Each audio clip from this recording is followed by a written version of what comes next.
We describe the PK/PD properties of antibiotics used for pneumonia and distinguish between various types of pneumonia using patient-specific factors, clinical manifestations, and diagnostic testing.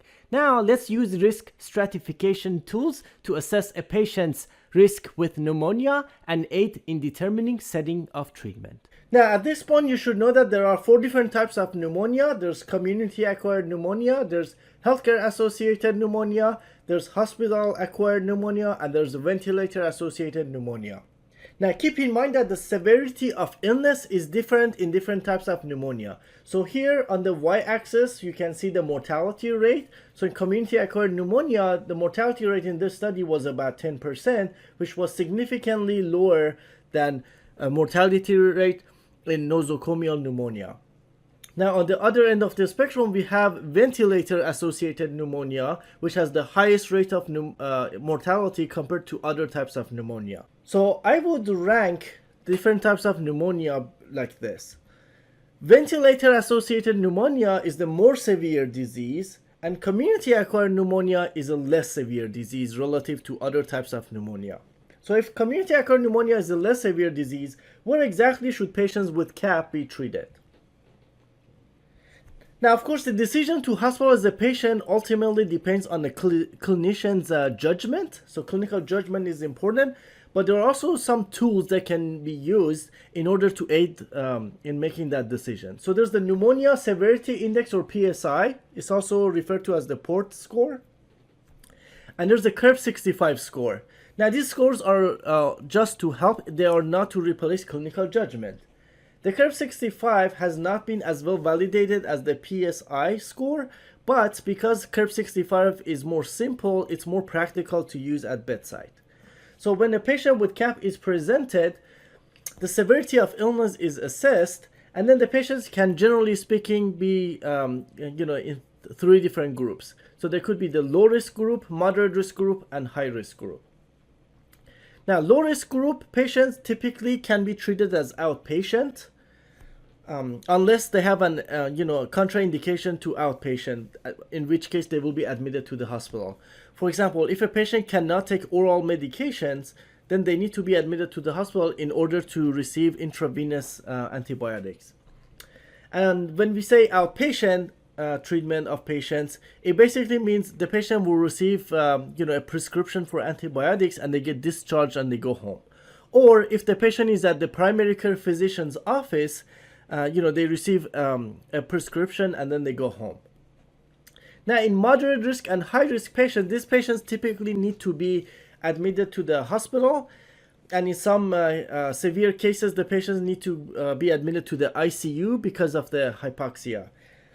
Now, it doesn't mean that all high risk patients will be admitted to the ICU. This will basically depends, on the case by case basis. Now, the 2019 IDSA guideline for CAP actually prefers the PSI over the Curve 65 score to determine the need for hospitalization in adults diagnosed with CAP. So here's what Curve 65 is. So the C stands for confusion. So if the patient has altered mental status, they get 1 point. The U is for uremia or BUN of 20 or higher, which will give you 1 point. The R is for respiratory rate of 30 or higher, which will give you 1 point. The B is for blood pressure of 90/60 or less. And of course, the 65 is for age 65 or higher. So once you calculate the patient's Curve 65 score, if they get a score of 0 or 1, the risk of mortality is about 1.5%. So because the mortality risk is low, the patients may be treated as outpatient. Of course, not to replace clinical judgment, but generally speaking. And a score of 2 or higher, basically mortality rate approaches 10% or higher, and that's exactly why the patients typically are admitted to the hospital in order to closely monitor them to make sure that they do not clinically deteriorate. And here's how the PSI score looks like. As you can see, it's very complicated. So you do not need to memorize this. There are online calculators that you can use if you wanted to use the PSI score. Now, the 2019 IDSA guideline for CAP uses the same criteria as the 2007 guideline for classifying patients as severe community-acquired pneumonia. So there are two major criteria and there are several minor criteria. So if the patient has one of the two major criteria, it will be considered severe pneumonia.